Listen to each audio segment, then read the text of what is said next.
Let's kick it off. Shalom and welcome to a live taping of the CJN podcast Riv Kush. It is a podcast of Jews of color talking about all things Jewish. And I am so happy today because one thing I didn't tell my guest is that I kind of low-key lurk on her Instagram and for quite some time now. So this, I like to pretend that it was Nadia's idea, but really and truly, I've always had her in mind to be a guest on this podcast. So I am so thrilled. And her CV is incredible. Like, I feel like such an underachiever, actually.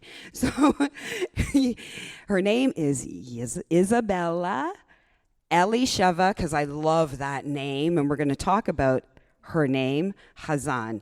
And one of the things that I absolutely am just in awe of, and I get stuck on, is the fact that you started law school at 19.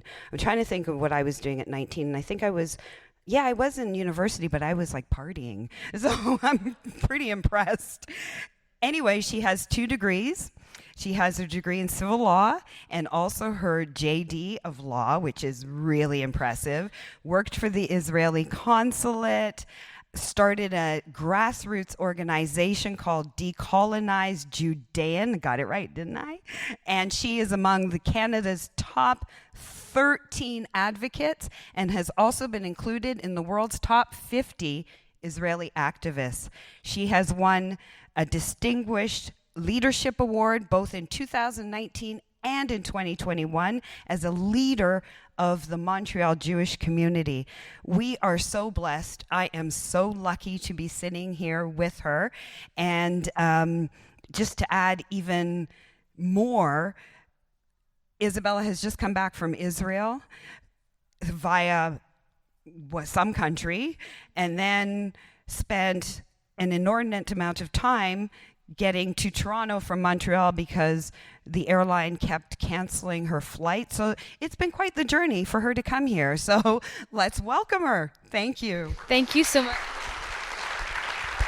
Thank you so much for having me, and thank you for welcoming me in your community. I'm so honored to be here, and I had an amazing time catching up with you before the podcast. You're so fun, so I'm very excited for this conversation, Rivka. Yeah, we're just gonna like literally, figuratively let our hair down and just talk. When we spoke earlier, because one of the things I had mentioned to Ysabella is that we love playing Jewish geography, and I really love to dig into who we are, where we're from, because we're a diverse people. And when I had mentioned that, you had said to me, when I said your background is Moroccan, you said, I don't identify as a Moroccan. My first and foremost identity is I'm a Jew. My family left Morocco with about 300,000 Moroccan Jews and 1 million Mizrahi Jews because we were not part of the countries that we were, I put in quotations for the people listening to the podcast, from. And they made it very clear we weren't Moroccan. As Jews, regardless of our diaspora experience, we are indigenous to Judea. It's where our culture revolves around from. So it's an identity that it's a complicated feeling when I see the Moroccan flag. There's a homey aspect to it because of the Jewish Moroccan elements. We contributed to the countries that we were part of everywhere. So many unique Jewish Moroccan foods, experiences, and culture. But it's the Jewish part that we kept at home. Mm-hmm. So right. I'm a Jew first. Right. And then it naturally led to the conversation that we started to have, but we kind of said, let's save it, all around your grassroots organization called Decolonize Judean, because we know that there's been a lot of conversation around colonialism. I always struggle with that word because I think it sticks in my throat, especially when it comes to Israel. So we always, we hear those words thrown at us, Jews or colonists in Israel or Palestine, and you have taken that narrative and flipped it upside down. And so I want you to share your thoughts around that. Of course, I'll start about how the idea and how the movement came about. At first, I had in my Instagram bio, decolonized Judean, because this was a term that I deeply identified with. As I mentioned before, I didn't feel Moroccan. It was clear that my family was displaced from Morocco, that we had to leave. And I was always grew up in a very Jewish community, very proud of my identity. And I had it in my Instagram bio because it was something that I deeply identified with. And then I had people messaging me on Instagram saying, can I put it in my bio also? At first I was like, wait, that's how I feel. You also feel that way? And I was like, yeah, go ahead. And this kept happening more and more. And I thought to myself, okay, Ysabella, there's something here. There's something that has touched the Jewish people. This was back in 2020. This was 4 years ago. It's crazy how time flies. And the reason why I identify with this term, decolonized Judean, first let's break it down. The reason we're called Jews is because we're from Judea. So that's why I use the word Judean. I could have said decolonized Hebrew, decolonized Israeli. But the word Judean is what I felt, more authentic. Looking back at it now, I think the only way to really describe it would be in our indigenous language in Hebrew, Yehudi or Israel. Am Israel would be the most, I think, inclusive way to do it. Right. And then the word decolonized. So to decolonize is to undo the worldview, to undo a non-Jewish worldview from a Jewish perspective, to see our culture, to see who we are, to learn about ourselves from a Jewish lens. So it was rejecting all these non-Jewish notions about what it meant to be Jewish, whether it was notions of God. I find that a lot of our view of God is a bit distorted. It's a bit of an immature view that's a little bit Christian sometimes, when it's like a monotheistic God somewhere far away. We believe in the Ein Sof and Ad Milevado. God is one, not there's one God, and that's a big difference. We can talk about that a bit later. Absolutely. So for me, it was a way to identify that was close to my heart. And we started this movement.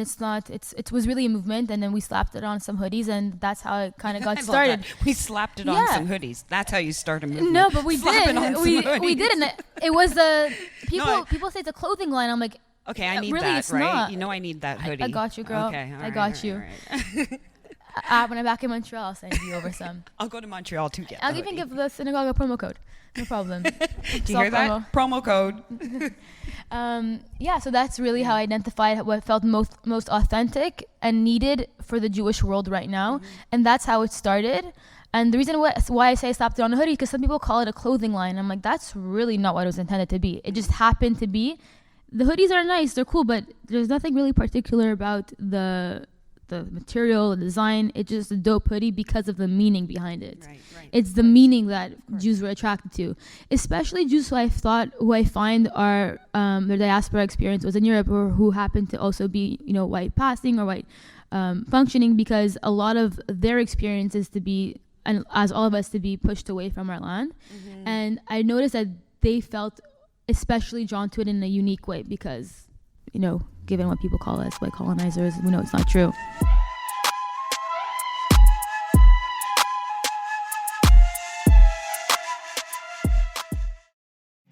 I can't date women right now because I'm too busy calling myself a piece of shit. I had a dysfunctional Jewish mother and I had a dysfunctional Native mother. I had 25 full years of utter struggle and failure. I started to realize the absurdity of my inability to let go of this monster of guilt. Sounds like fun, doesn't it? Hi, I'm Ralph Ben-Rig. I'm the host of Not That Kind of Rabbi, where we look at people's spiritual journeys and take a little time for their self-reflection, and maybe yours. You can get it all at thecjn.ca/NTKR, or wherever you get your podcasts.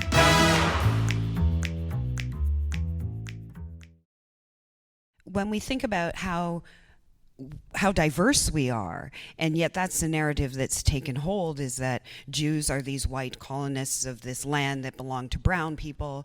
And we had talked about all of this and the fact that when you use that kind of terminology too, it tends to also racialize things, right? It's brown people versus white people, and I think we're actually seeing a lot of that happening today. I think you should mention the story earlier that we spoke about when you were at the rally. Oh yeah, at the rally, the March for Israel. Amazing turnout, by the way. Oh yeah, Toronto. Like, I'm telling you, I'm still wow. Still overwhelmed. Seriously. Yeah. I was proud to see that. We stepped up. But I think because I am acutely aware sometimes of the fact that I can be defined, and I use this terminology earlier as kind of the undercover Jew. Is she or isn't she? She's wearing a star. Is she or isn't she? Right? But in settings like that, I know it really confuses non-Jews. So as we were walking along at Bathurst and Shepherd, where the counter protesters were, it's a very polite way of saying it because that's not what I actually mean in my head, but when they were standing there, like we were in the first row, and one of them like looked right at me and was like this, like gesturing, like, what are you doing there? And then gesturing like over here, and just like looking super confused. Like super confused. And then I gave my typical, Rivka sneer, and it was like, yeah, whatever. But that is what we're facing. They were right? shocked. They're like, didn't we not try to build bridges with this community and appropriate their suffering to scapegoat the Jews for whatever issue it is? Like, exactly. Did we not work hard enough on that? Like, they have to ramp it up. How dare you be like, first of all, black and Jewish, and then number two, like, they didn't know that. Be a person of color and support Israel, which is go figure. The craziest thing to them. Shocking. Yeah. Like absolutely shocking. But this that narrative though, like how do you feel people are within our community? How are they responding to it, like the decolonization? Because even though it may be an outside concept, I think there still needs to be some work within our community to understand our indigeneity. Ooh, I said it. Our indigeneity, because I think it's a new concept for some Jews. I agree. I think there's many ways that we need to decolonize. And when I say decolonize, I mean connect to our identity from a Jewish lens. That looks different to everyone. I'm recently reading a book by Rav Kook, and it's translated by Rabbi Ze'ev. And he was talking about how we each have our own Torah, our own interpretation of things. And how can one be religious, but how can we all be religious and follow the same rules but be different? But we believe in a living Torah. We believe in that there's a different way to connect, while we all have different unique talents and different elements of our soul, to come in this world and to fix, to have our tikkun, and we can connect in our own unique ways. So when I say decolonize, it doesn't mean to all be the same. I just want to clarify that, because that's something that I find people ask pretty often. That would just become like this homogenous like thing where we're going to go back in time and go on camels. This is not what decolonizing means. Go on camels. Yeah, it doesn't mean to. That would strike fear in a lot of people's hearts, right? I feel like that's mine included. I'm not fond of camels. That's one of the things. Me neither. I actually was recently in Morocco, and sometimes they serve camel milk. So I was like, no. Side note. Yeah, the face. No. Yeah, I was like, that's a hard no. I was like, yeah. So that's like one of the layers that we have to decolonize, or to connect deeper to identity with. I would say the way our community can do this is, first of all, on a personal level, because once you start on a personal level, then it'll affect change everywhere. And I'll give a personal example of how I decolonized my kashrut, my kosher. I grew up in Montreal, a very traditional, very Sephardi home. So that means Shabbat dinner, and that means after we can watch TV together. That's the vibe. I started keeping Shabbat. The vibe. I'm sorry, that kind of makes sense to me. Kidding. We're on the Bima. Yeah, I know. Kidding. Where's Rabbi? Okay, I started keeping Shabbat when I was 12, and it was the best decision that I ever did. At the time to disconnect and really connect higher. But to go back to the kashrut, I was in a Jewish history class. Wait, first of all, back it up. So I always kept kosher. When I say kosher, I never mixed meat and dairy. I always ate kosher meat. But if I would go to a restaurant, I would have salmon or maybe have a pizza. Now I wouldn't do that. So when I was in secondary 4, that's what, like 12. I was going to say, can you not do it in Quebec speak? Oh, sorry. Excuse me. I thought this was a secondary Canadian 4, thing. Sure. Grade 12? Secondary 4? What is that? It's grade 10. Thank you, Nadia. That makes so much sense to me. Secondary 4 equals 10. Okay. Yeah.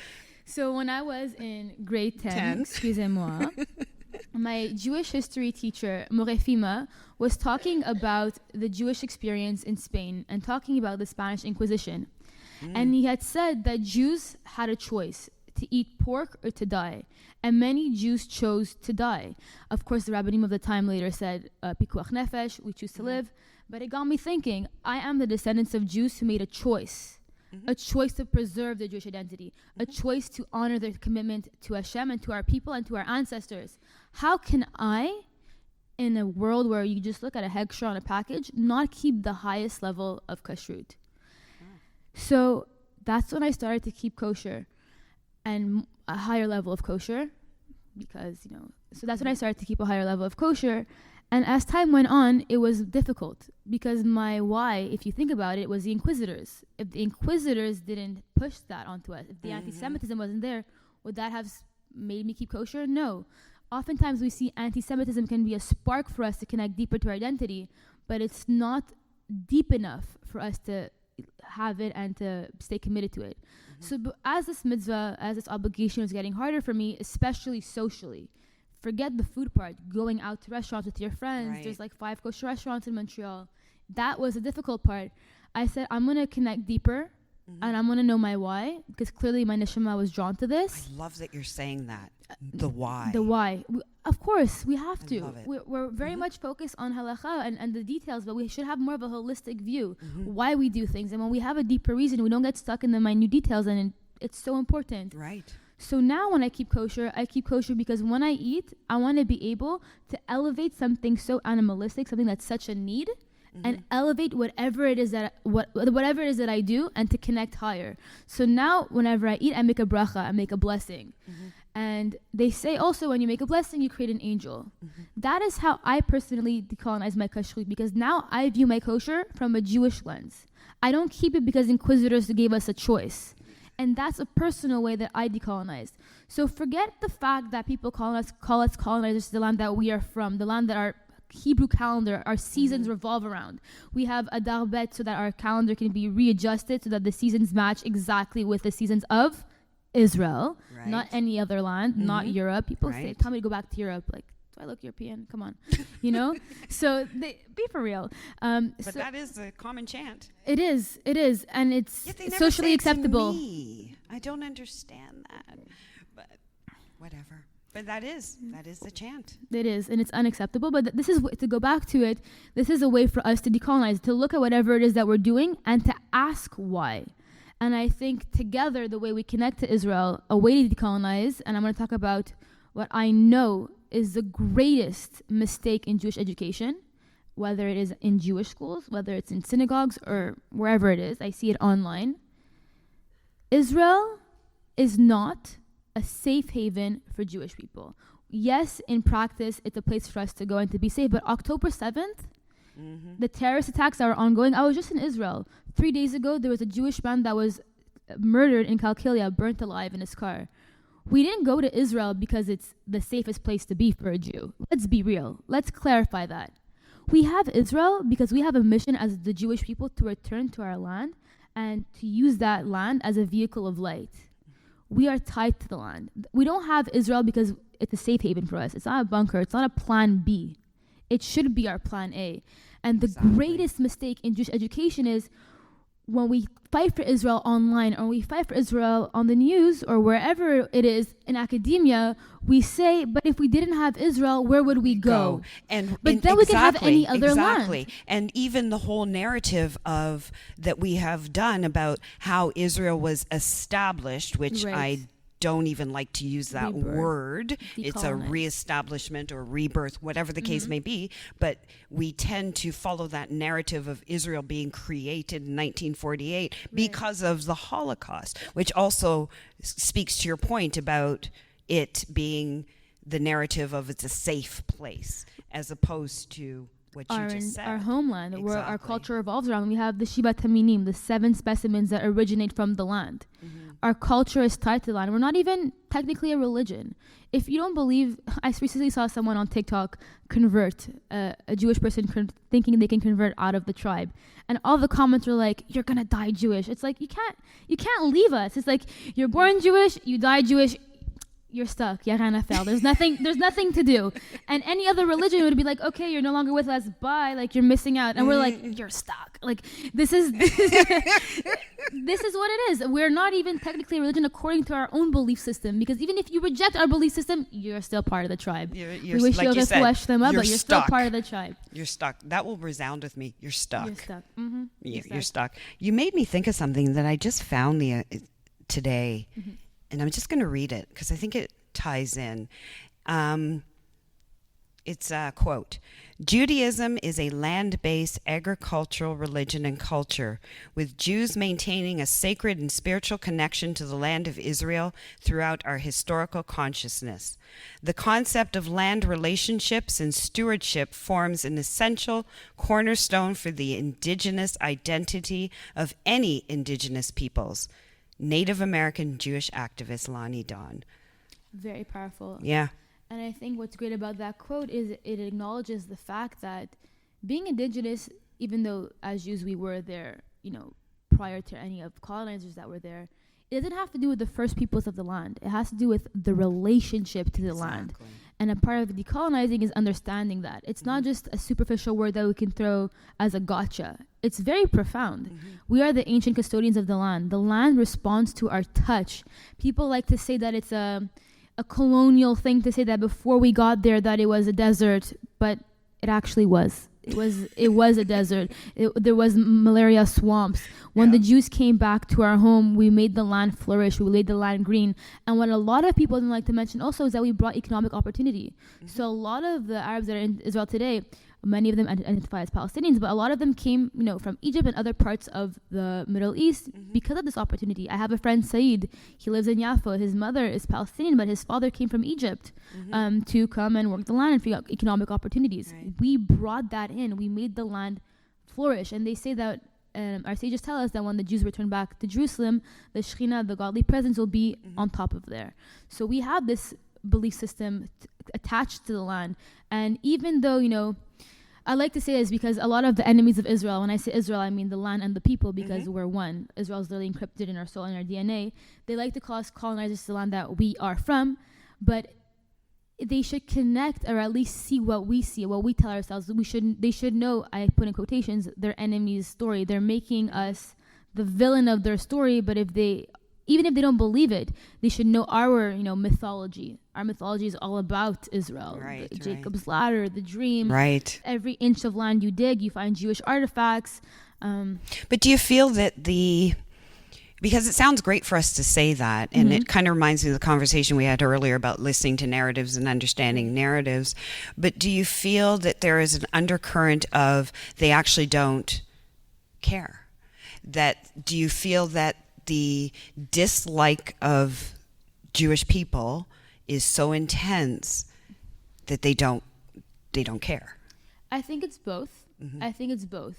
Of course, people are going to be inherently anti-Semitic. We know that. It's not new for us. But I think as Jews, we have a responsibility to accurately tell our story. I see a lot of people use the counter argument when we're talking about issues of color, saying, Israel is not a colonial white state. Most of the Jews came from the Middle East and Morocco. Well, then you can be a brown colonizer. That's the thing that I don't get. It's like, it's so superficial. It's not about the color of your skin. It's about your actions. It's about what you do. 100%. And when we are the ones saying, oh, we're not colonizers. Look at the Moroccan Jew over here. She's dark. That actually drives me crazy. That argument is wrong. It actually drives me crazy. It's as if we're giving the other side on a silver platter. Look, you're right. We are brown colonizers instead. Sorry. It doesn't make any sense. It's a very superficial way to relate to, number one, our identity. It's the same way that it's superficial to call Israel a safe haven for the Jewish people. Great if it is if it ends up being a safe haven. But we have shown clearly that we're ready to die for this land and to bleed for this land. So that's not why we have it. It's not to be safe. Yeah. And the 5 Aliyahs that came to Israel before that did not come because it was safer, because it was nice. So it was not. Exactly. Israel. Wow. So after October 7th, we had planned, a bunch of executive directors had planned to go to Israel, and I had a lot of trepidation about going, not because of physical safety, more about, am I going to recognize the country I love? Is it going to, I can't even really articulate it. But you also went fairly soon after October 7th. How was your state of mind? Because mine was all about, will I recognize Israel? That's a very powerful thought. When you mentioned it to me before, I thought, wow, that didn't even pass through my mind. I was in the head frame of, I'm studying for the bar exam. I just finished law school. I'm going to study for the bar exam. October 16th was the start date of when we would get our materials out. And my soul, my mind was just simply not in Montreal. I just kept thinking, I need to go to Israel. I need to go to Israel. I need to go to Israel. Everything that I do, I want to use the tools that I have to advance Am Yisrael. So I made the decision that was a bit hard, but not hard at all at the same time, to pause the bar exam and to change my track and go volunteer in Israel. Cool. I was just like, I need to go now. I couldn't think. I was trying to study. I was like, just do it. It wasn't working. So I just had this immense pressure to go immediately. And I think a lot of Jews also had that gut reaction.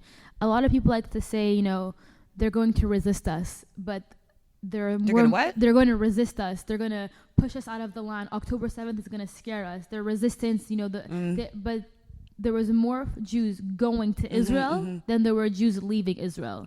And the airlines were people full. making Aliyah too. People making Aliyah too. Yeah, it wasn't just visiting or helping out. Anti-colonial tactics of resistance, like butchering our people, will only bring us closer to who we are. Like anti-colonial tactics don't work on indigenous people. So going to Israel, I just had the urge to go. I just needed to go. Once I landed, there was rockets every day. It was many times a day. It's when Hamas had. Because when did you go? I went, I think under 2 months. I think a month and a half. Okay. Whenever I can get a flight, it was very hard to get a flight. Yeah. So I got on the quickest flight that I could. There was rockets nonstop, but there was this profound sense of achdut, of unity, of love, and there was a profound understanding that we, regardless of our differences right now, we have a mission and we are going to, be united. That was a period of time where, unkosher restaurants were kosherizing their kitchen, where, I went to the shuk and there was a guy who was, there wasn't even bargaining. I saw a shuk vendor put money in his pocket and I'm like, oh my God. Yeah. Israel's not okay. Yeah. I saw that. Like, seriously. Yeah. So it was a very powerful experience going right after October 7th. It was different than my experience now, that's for sure. I think Israel is getting a little bit somewhat back to normal. Oh, I agree. It's like I know you hesitate it's to say mode. normal, but it's kind of like it's still not normal, but I think more like survival or just steady. But that's steady. Part of the issue also. Because prior to October 7th, there is this common talking point that we say, before October 7th, there was a ceasefire. That's not true. Israel would have rockets fairly often. And I think we should have treated every rocket as what it was meant to do, annihilate Am Yisrael. And treat them as an act of war? Yeah. Treat them as an act of war? Like maybe like that. Just a thought. Maybe a rocket and, tunnels are acts of war that we should, not normalize. So I'm scared that we start to normalize that again. And I think if Israel, this is a side note, would have, taken those as acts of war, things would be very different now. I think we acted a little bit. No, we don't have the luxury of asking ourselves at this point in time, how did October 7th happen? But I think what we should be asking is, how do we allow ourselves to be in a situation where Hamas was in power, or where we also forcefully removed Israelis and destroyed communities in Gush Katif because of American pressure?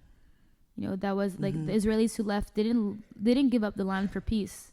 The ones who left wanted to live there. And what peace did we get? We got October 7th. It's some hard lessons, right? And then, there's still a lot more to come because we are very much focused on October 7th, after October 7th. And sometimes we push down, I'm saying we, a generalized we, push down, there's the north. My favorite place in Israel, other than the Negev, I'm a desert girl, is Metula. Every time I go to Israel, we take the drive to Metula. I have that obligatory picture wearing the Roots sweatshirt in front of the Canada-Israel building. You know what I'm saying? I know what you're talking about. And Metula is not there. No. It's not there. And the north is like... On fire. The north is on fire. The north is under attack. And right now we're dealing, Israel's enemies, they're terrorists, and we like to paint them this way, but they're also very smart. We've made that mistake. They're not some sort of disorganized, non-intelligent people. They're very politically intelligent. Look how they speak to media. Look how they control the narrative very well.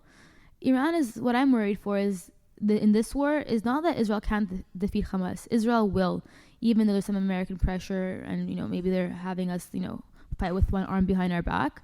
Ultimately, we will succeed. I have no doubt, and I believe in our people and in the heroes of Israel fighting. But Iran can play the long game, and they could try to drain us out. I was so sad when I went to Israel because the beaches, they were empty, and I hate to admit that, but it was empty for the summer. And if Iran wants to do this, they have all the time. They don't have democracy. They're going to be there. They're going to wait it out. They're just going to wait to see what's going to happen in Israeli politics. They have time to wait. Like, who are we kidding? One of the things a soldier had said when I was in Israel, he said, they're playing about Hamas because they saw the intelligence and saw that Hamas was studying the politics of Israel, the schooling, everything, stacks of stuff. Hebrew. He said they're playing the long game.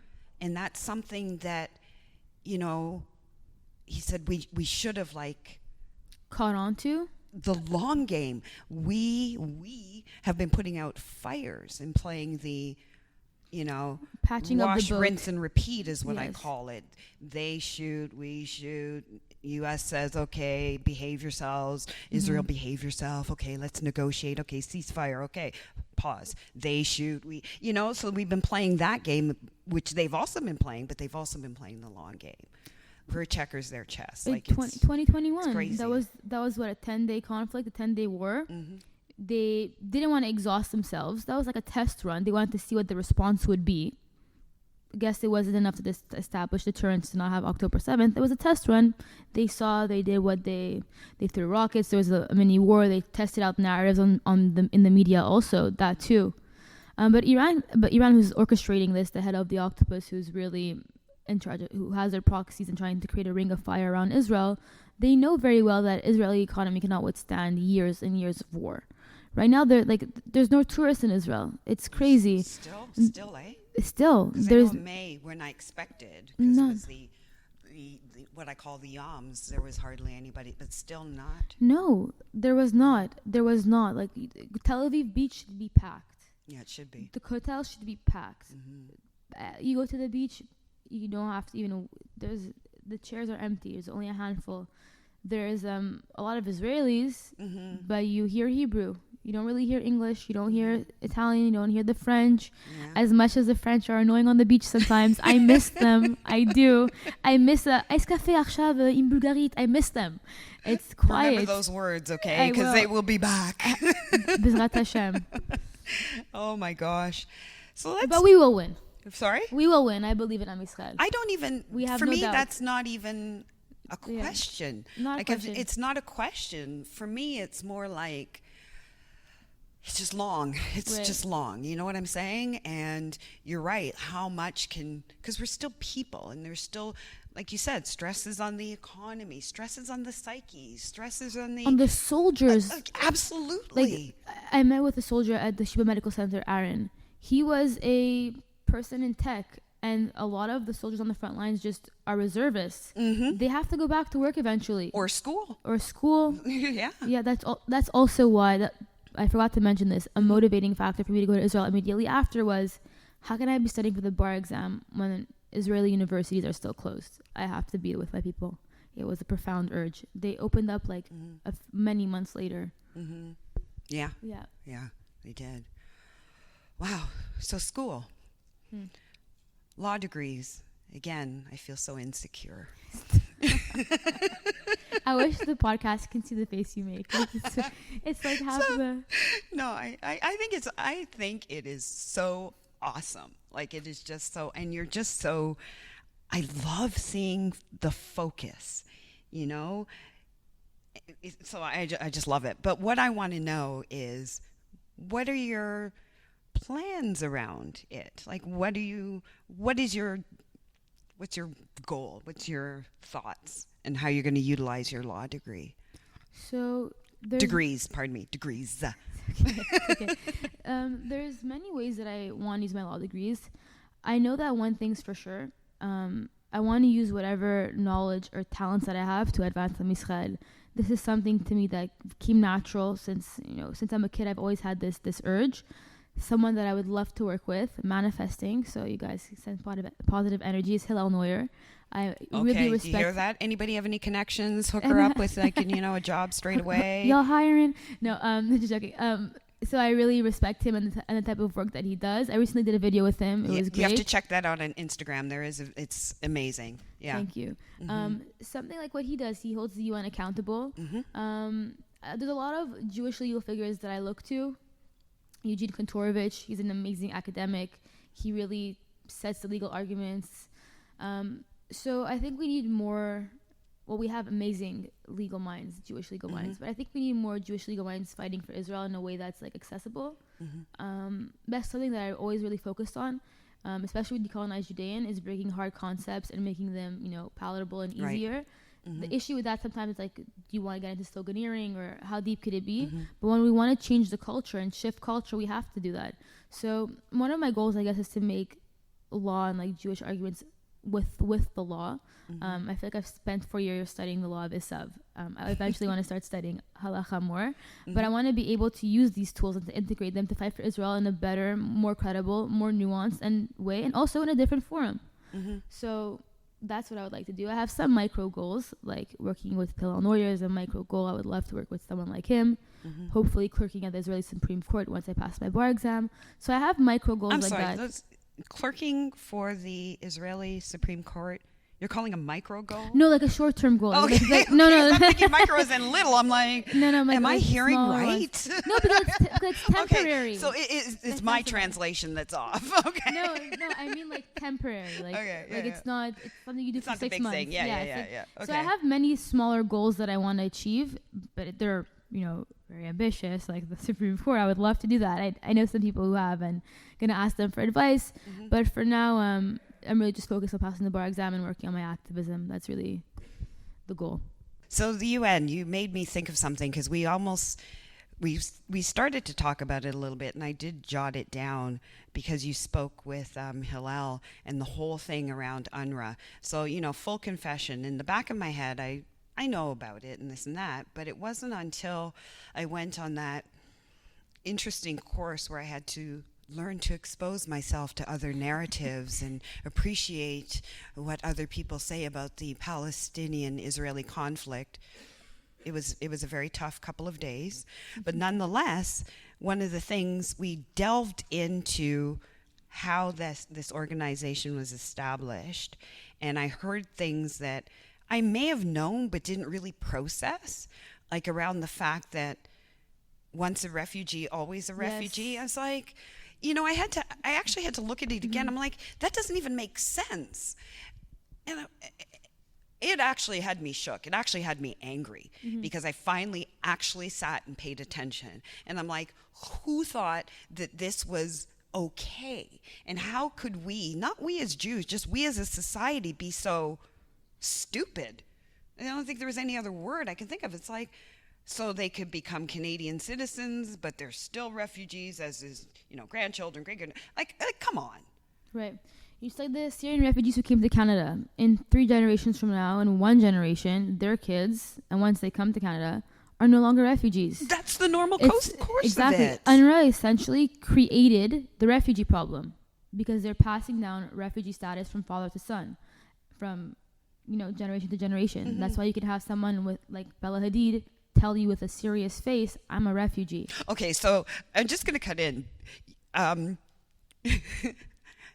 you have responded to her stuff, and I inside and outside, I'm actually laughing because I would love to see the two of you in a room, and I would love to see her leave crying because I think that's exactly what would happen. It's like sometimes when I hear her speak, I just think to myself, just please stop talking. Please stop talking. Just wear your nice clothes. Just wear the nice clothes. But yeah, you have made a couple of things specifically in response to her and cake. And cake, yes. So Bella, as we call her. What did you call her? Belush. That's what we call her on Instagram. Are you not on J Insta? It's Belush. I'm like the worst Instagram person ever. So from one Ysabella to another, I had to set it straight. Except Oh, okay. Then we need to start calling you Ysabella. We need to start calling you Ysabella. Yes. Let's get rid of that. Mm-hmm. Ysabella is my diaspora name. So Ysabella is a name that's authentic to my roots and my ancestors, and that are connected to Israel. Bella is half European, I believe. And European. And if I have a say in your name, because I think I do, we're gonna call you Elisheva. Okay, I like it. I actually tried to get Elisheva going for a long time, but it just didn't catch. It just didn't work. So whenever I'm in Israel, I say I'm Elisheva. It catches on. I wear my Elisheva necklace. But once you have a name and your friends are used to your name, just doesn't work. Just stop answering them. It's like, who? When they say Ysabella, just keep walking. Who's that? Eventually they'll get it. And my rabbi calls me Elisheva, so at least that. So then there it's We're set. in a synagogue now, so Elisheva. So what's going on with you, Elisheva, and Bella? Her. Her. So she posted a very nasty lie that said that the 4 hostages that were tortured by Hamas were well treated, and that one of the hostages is actually given cake on his birthday. Cake. So what really happened was this hostage was held hostage by a journalist who held someone hostage, an innocent civilian kidnapped from his home. He held him hostage. Journalist and physician. Wasn't he also a physician? Apparently. Uh-huh. He had wrote do no wrong, do no harm. Anyways, carry on. He had wrote for the Palestinian Chronicle and Al Jazeera. He actually wrote a piece while he had a hostage in his home. An Israeli hostage in his home. So he had tormented him with cake on his birthday. They starved him, they beat him, they kept them in dark rooms, they were held hostage, and they were tortured. Let me repeat that. These hostages were stolen people who were beaten in the dark, and stolen innocent people. And she had posted that Hamas, first of all, it wasn't Hamas, technically. It was a journalist. It was a civilian, technically, who held the 2 boys hostage and tortured him with the cake. He tormented him. And I had said that Bella Hadid is just, if not more, disconnected than Marie Antoinette's Let Them Eat Cake. Yeah. Completely disconnected from reality, could not be further from the truth. And Noah Argamani was held as a slave. As a slave, she was the slave of the family, the wealthy family in Gaza, who had her do the dishes, tortured her. Our people were mistreated, and they're trying to make the case that the hostages were well treated, which is insane to me, because how does that help? What does that do? It doesn't legitimize your cause. It's legitimizing hostage taking. And quite frankly, I can't swear I'm on the Bima, but quite frankly, it doesn't matter if they were treated well, treated poorly. They were stolen. They're hostages, for the love of God. And it stops right there. She also mentioned that they were, released, something along those lines. But Almog, Shlomi, Andre, and Noah were rescued in the most iconic way, in a historical way. We might not even know the details of this mission. Because apparently it was just apparently there was some Muslim IDF soldiers who were on the ground and doing some reconnaissance to get her, to find out where she was hiding in a building. We might not even know the details. These hostages were not released. They were rescued by Israel in a heroic mission. So they will lie to you, bold-faced lie to you, and it's just the traction that they're getting, and it's kind of disheartening, because you like to think you live in a world where experts speak about what they know about.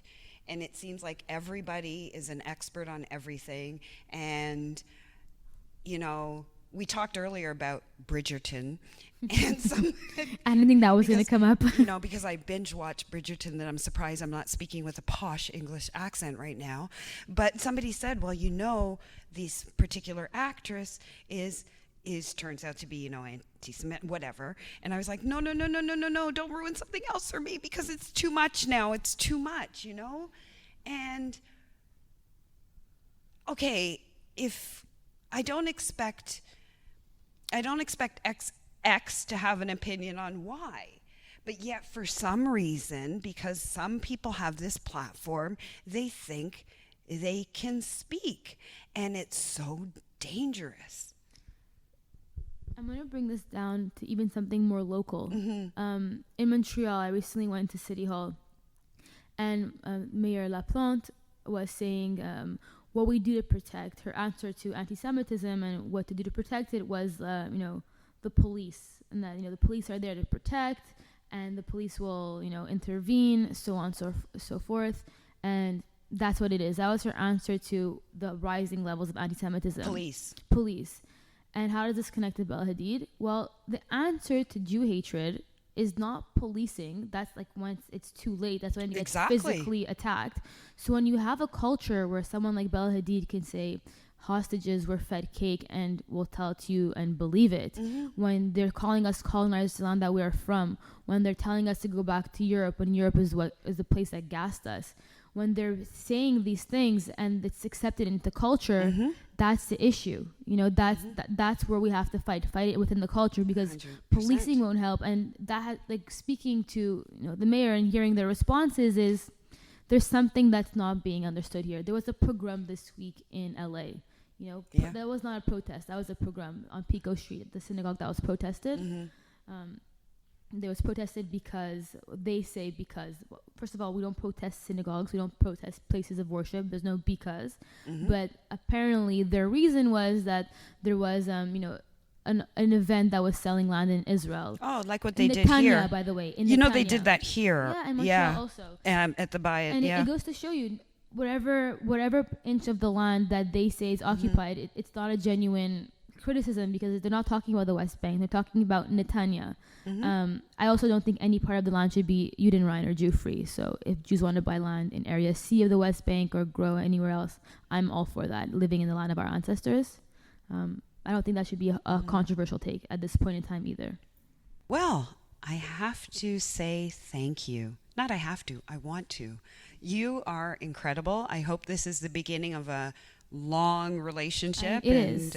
You're so fun and so knowledgeable. I'm grateful you had me on. No, it's not about me. It is about me, but it's not about me. Girl, it's the Riv Kush show. It's about us. I'm a guest.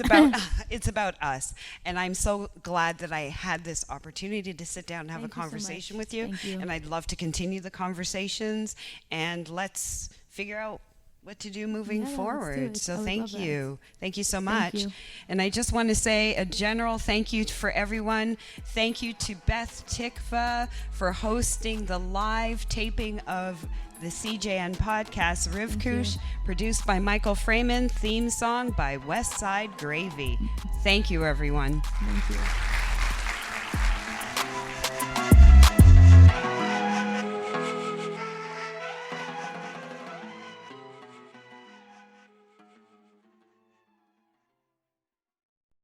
Y'all remember that joke from Airplane? The old lady asked for some light reading. How about this leaflet, famous Jewish sports legends? But in actuality, that's changing. Jews are crushing it in sports around the world, and we are here to celebrate them. Sandy Koufax gets his 10th strikeout. Zach Hyman, his first career hat trick. 41 points for Diddy Avdia. It's Sue Bird's building. I'm Gabe. And I'm Jamie. We love Jews and we love sports, but most of all, we love kvelling over Jews in sports. Together we host Menschwarmers, the longest running Jewish sports podcast in the world. Listen and subscribe at thecjn.ca and wherever you find your podcasts.